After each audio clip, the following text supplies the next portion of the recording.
Donc je vais me présenter, donc je m'appelle Lila, donc c'est moi qui vais diriger le débat aujourd'hui. Je suis à l'initiative du projet Bless for Real, mais on a vraiment une bonne team. Et aujourd'hui, j'ai réussi à attirer avec moi mon petit frère Moïse. Donc on va commencer.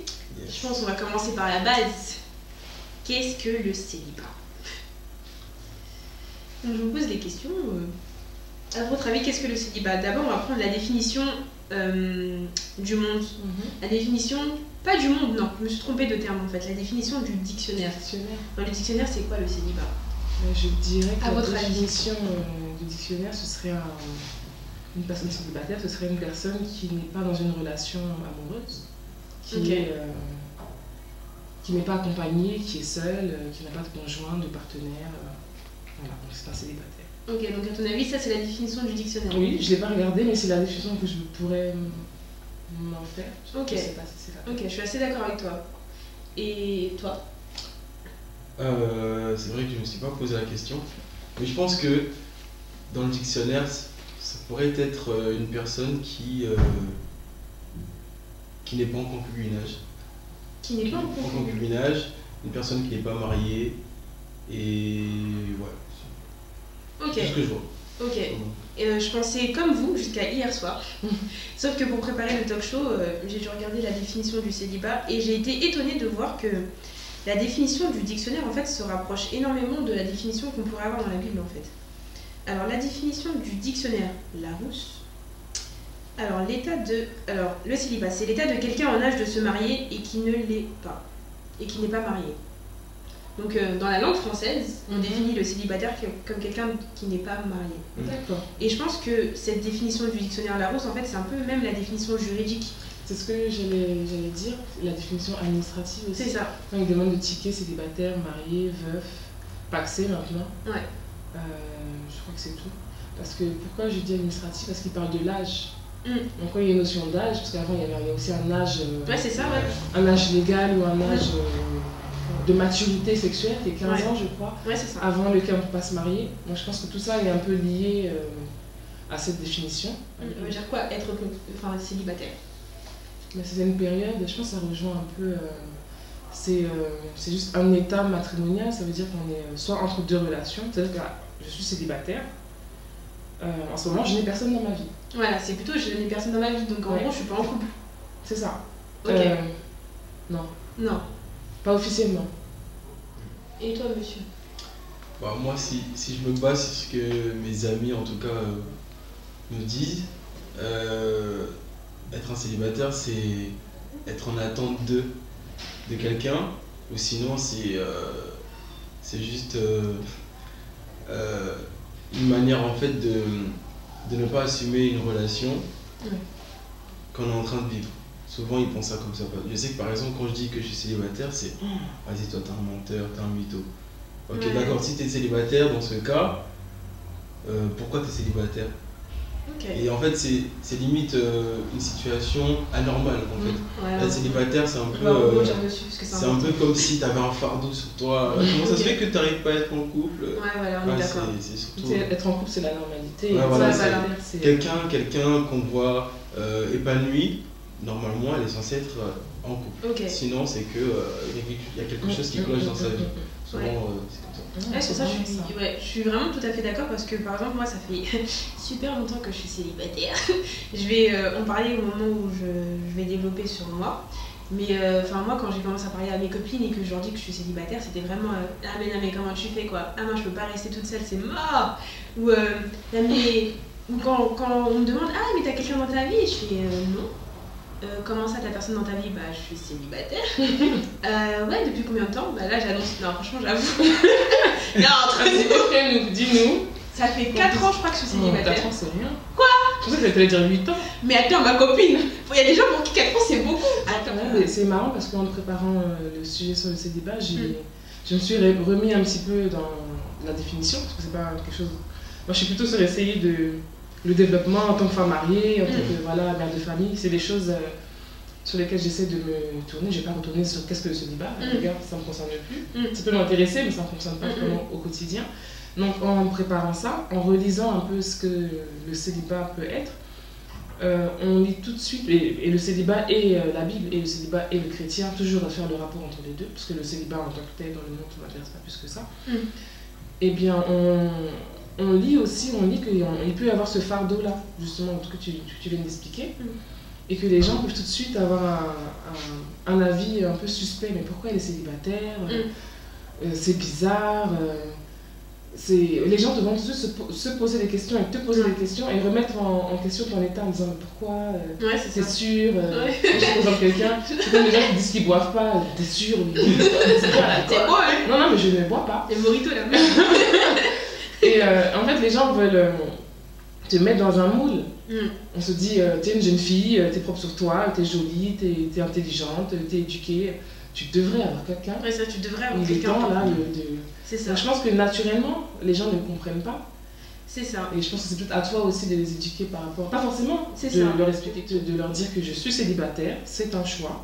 Je n'en souffre pas. Ouais, c'est ça. Ce n'est pas une maladie. C'est une maladie. Je ne cherche pas d'antidote. C'est ça, exactement. Je cherche pas le prince charmant. Et si c'est le cas, j'aurai ma méthode. J'ai pas forcément besoin qu'on m'aide.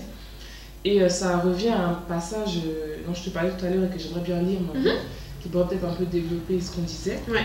Qui est dans Romains 12. Ok. Et attendez, je dois perdu. Romains 12, 2. Ok. Qui dit ne vous conformez pas au siècle présent, mais soyez transformés par le renouvellement de l'intelligence, afin que vous discerniez quelle est la volonté de Dieu, ce qui est bon, agréable et parfait. Ouais, et là, dans ce verset-là, c'est après c'est un verset qu'on pourra appliquer à beaucoup de choses dans la vie d'un chrétien. Ouais, lui, mais simplement pour tout. Et, mais surtout la seconde, enfin la première partie, enfin tout le verset me parle à chaque fois parce que quand on dit ne vous conformez pas au siècle présent, moi déjà je me dis comment je fais ça? Parce que tout ce que je fais, c'est conformer au siècle présent, la manière dont je m'habille, dont je parle, ce que je mange, ce que je regarde à la télévision, tout. Du moment où on se lève le matin, on est malheureusement influencé par le monde dans lequel on vit. Donc déjà cette phrase-là, pour moi, c'est une première épreuve. Je me dis d'accord, ça me remet en question tout de suite sur beaucoup de choses que je fais. Ensuite, mais quand ça dit, et là la note d'espoir elle vient dans la seconde partie qui dit mais soyez transformés par le renouvellement de l'intelligence. Ça veut dire que si t'es pas renouvelé par toi-même, tu ne peux pas assimiler certaines choses. Ouais, c'est ça. Tu ne peux pas te dire ce matin j'allais vivre dans les bois pour être un bon chrétien, être loin des iPhones, loin de la télévision. Non, parce que si c'est pas ce que Dieu t'a appelé à faire, ça va être un échec. La clé elle est dans le renouvellement de cette intelligence-là. Qui est forcément une intelligence divine, pas forcément une intelligence humaine. Et ensuite, ça nous parle d'un mot que j'aime beaucoup, qui est le discernement. Ouais, le discernement. Afin, et c'est lié, donc le renouvellement de l'intelligence, afin que vous discerniez. Donc il faut que tu sois renouvelé, que tu essaies d'intégrer cette intelligence divine dans ta manière de faire, pour que ensuite tu aies ce discernement. Donc là, dans le célibat, encore, c'est pour moi quelque chose qui est très, très important. Est-ce que c'est la volonté de Dieu? Oui. Est-ce que tu penses que tu fais la volonté de Dieu en n'ayant pas de compagnons non déclarés ou de copains temporaires? Non, mais parce que c'est ça. Non, c'est important, bah ouais, c'est ça, sinon moi je pense que oui. Donc, tant que c'est la volonté de Dieu, ce que tu fais est bon, agréable et parfait. Faut dire ce qu'il y a en fait, dans le monde où on vit, en fait, quand on est en couple, on couche. On va dire les choses crûment, quand on est en couple, on couche. Donc en fait, le monde dans lequel on vit, en fait, il y a vraiment cet aspect où on veut vous mettre en couple. Par exemple, moi je sais que des fois je disais à des garçons, non mais je suis en couple avec Nana, mais je lui ai dit tu me toucheras pas. Et il m'a dit concrètement Lydia t'es pas en couple en fait. Je fais que ça veut dire quoi? Explique-moi. Il m'a dit non, je suis désolée si tu couches pas avec lui, tu sors pas avec lui. J'ai fait ok. La définition biblique du célibat, pour moi c'est un moment où l'homme travaille. Il travaille tout simplement sur une tâche, l'homme ou la femme travaille sur une tâche que Dieu lui a donnée. Je pense que on va beaucoup se tourner vers les chrétiens. Un chrétien connaît à peu près sa mission ou cherche sa mission ou en gros quelque chose qu'il doit faire pour Dieu ou en domaine où il doit être épanoui et peut-être fonder quelque chose de concret. Et je pense que l'homme commence à travailler, il fait ce qu'il a à faire et plus tard, là, quand Dieu verra qu'il n'est pas bon pour lui d'être seul, il y a ça dans Genèse 2,18 je crois, à un moment, quand Dieu a créé l'homme, il a laissé faire un peu son travail de vraiment s'occuper du jardin d'Éden et tout ça. Et à un moment, Dieu a dit, il n'est pas bon que l'homme soit seul, je lui ferai une aide semblable.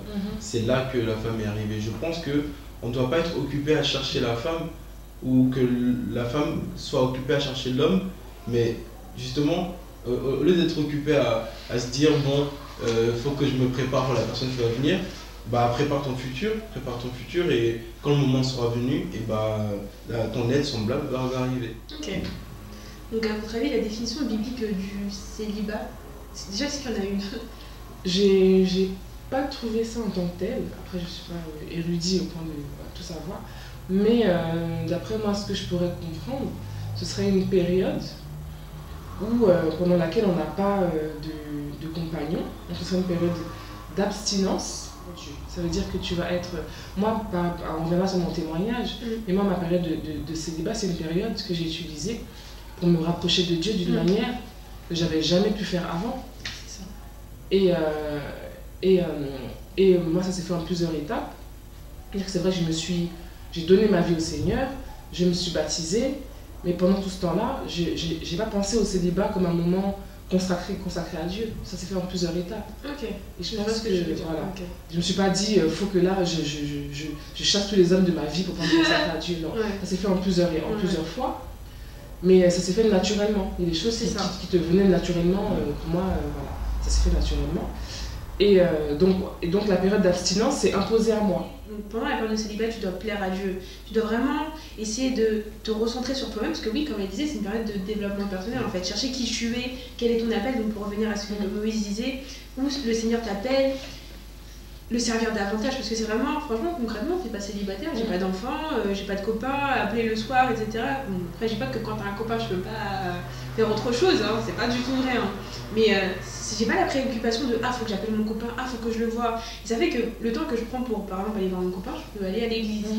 C'est pas dit que je le fais plus, mais au moins j'essaie de le faire davantage. J'ai pas d'enfant pour qui je dois chercher qui va les garder, etc. Donc c'est vraiment une période de liberté, voilà. Pour moi, c'est vraiment une période de liberté. Liberté de chercher Dieu, liberté de se retrouver seul aussi, liberté de chercher, d'avancer, tout simplement. Pour moi, la période de célibat, c'est vraiment ça. Et donc, pour en revenir à la définition biblique, c'est vraiment un peu... On nous donne un peu... C'est pas vraiment défini en soi, c'est vraiment... Paul nous dit que c'est être seul. Mais Paul nous dit aussi que c'est un moment où il faut il faut essayer de chercher Dieu. Et donc, je pense que le célibat, ça doit vraiment être ça, dans la Bible, du moins. C'est cette période-là. Est-ce on tombe d'accord sur une espèce de définition? Oui, on est d'accord. Donc en fait, si on veut bien résumer, la définition de la langue française du célibat rejoint la définition biblique en fait. Donc c'est le fait de ne pas être marié et limite d'être abstinent, mais bon, elle n'apparaît pas vraiment, on peut la supposer. Après, il y a la définition du monde en fait qui n'est pas en fait celle de la Bible, ni du dictionnaire en fait, qui dit que on est célibataire quand on n'a personne. Donc en fait c'est ça, on est célibataire quand on n'a personne dans sa vie. Ah mais c'est marrant parce qu'en plus ce que tu disais, moi ça m'a vraiment frappé parce que moi limite j'ai reçu un enseignement sur le célibat parce qu'en fait j'étais tellement bien dans mon célibat, je suis toujours bien dans mon célibat, célibataire toute ma vie. Oui, on a eu cette discussion là. J'étais contente, je me suis dit franchement, je pense que je me suis dit quand même j'ai envie d'avoir des enfants, donc si je veux avoir des enfants, bon. De toute façon, moi j'ai prévu d'adopter, donc c'est pas grave. Mais quand même, je sais pas, j'ai quand même envie de porter mes enfants, donc fais comment là, comment je vais faire. Et je sais que j'ai parlé à une sœur par rapport à ça.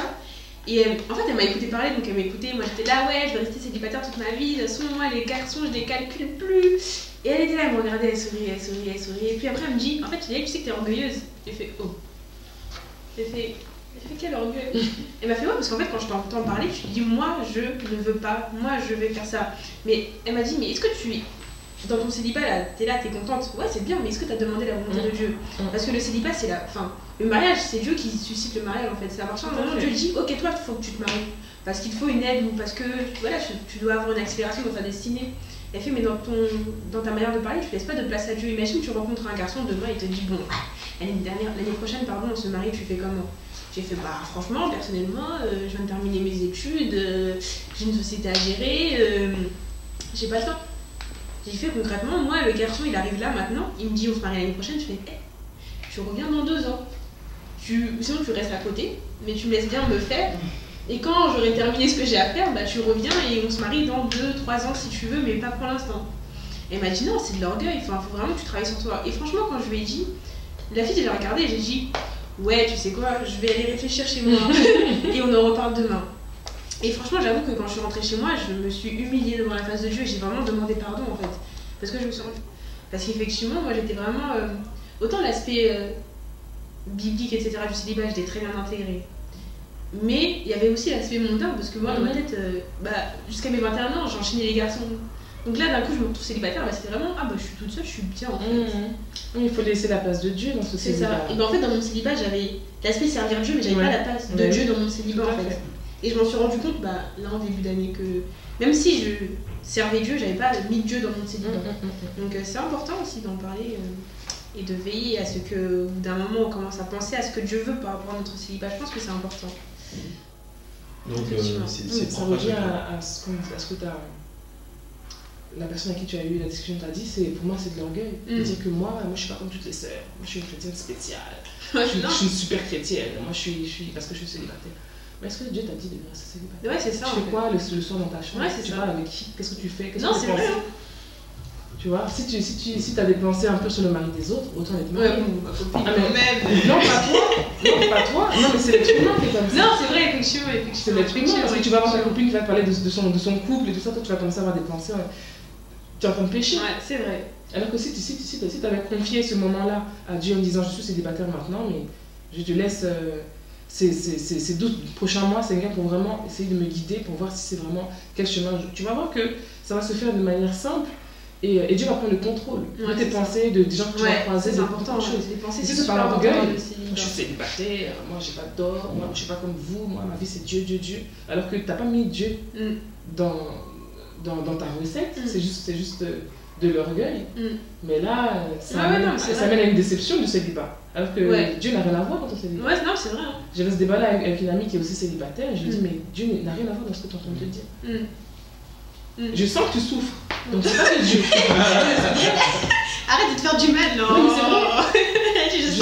Je sens qu'il y a une souffrance dans ce que tu me dis. Ouais, effectivement. Et je sens pas la place de Dieu dans ce que tu es en train de me raconter. Ouais, c'est vrai. Donc je dis pas d'aller trouver un couple. La Bible dit que les bénédictions du Seigneur ne sont suivies d'aucun chagrin. Ah, c'est ça. Donc si tu as fait don d'une chose, il n'y aura pas de grincement de dents après. Il n'y aura pas de regret.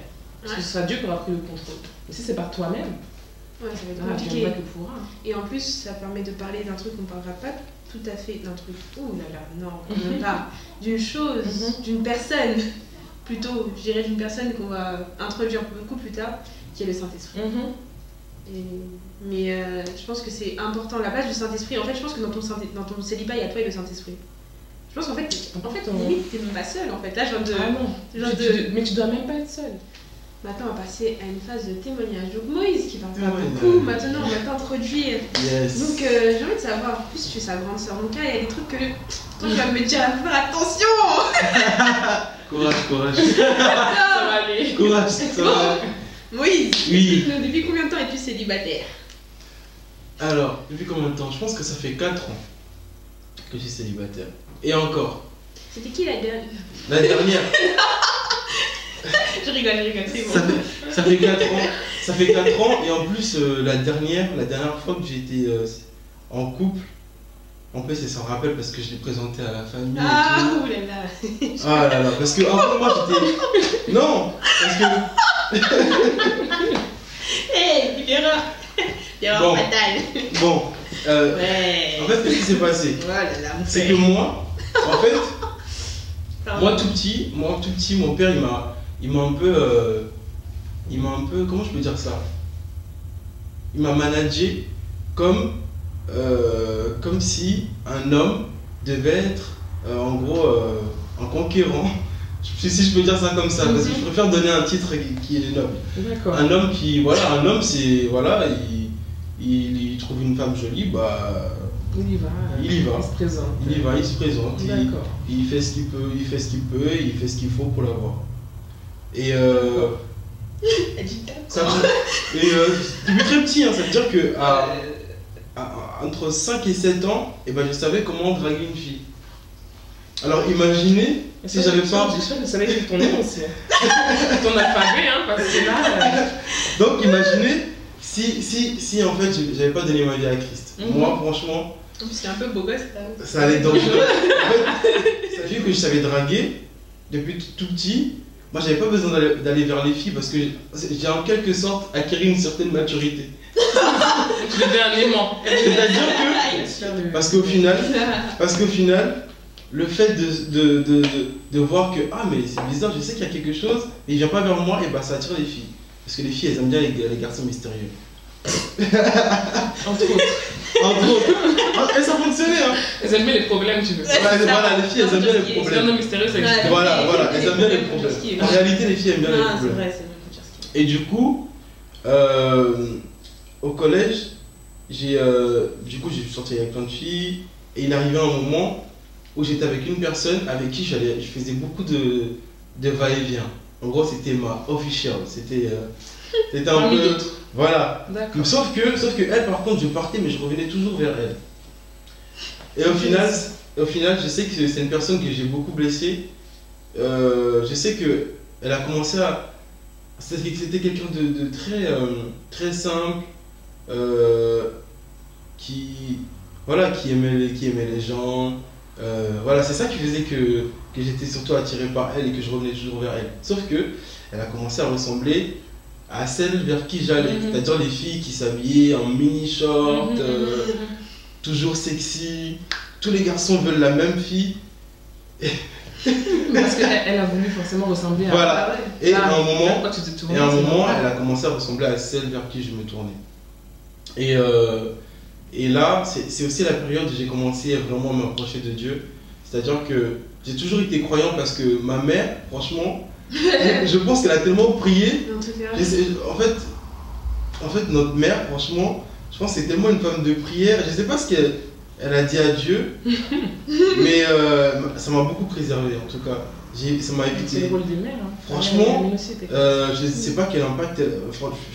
Bon, on va laisser la elle et Dieu. J'ai commencé à. Voilà. En fait, et du coup, ce qui s'est passé, c'est que cette période-là, je commençais à aller à l'église. Je commençais à voir qu'il y a des choses qui étaient bien, pas bien. Mais bon, je continuais un peu, sauf que j'avais mes limites. J'avais mes limites. Il y avait une ligne rouge, je savais qu'il ne fallait pas que je dépasse. Mais j'aimais bien, des fois, arriver au niveau de la ligne et après repartir en arrière.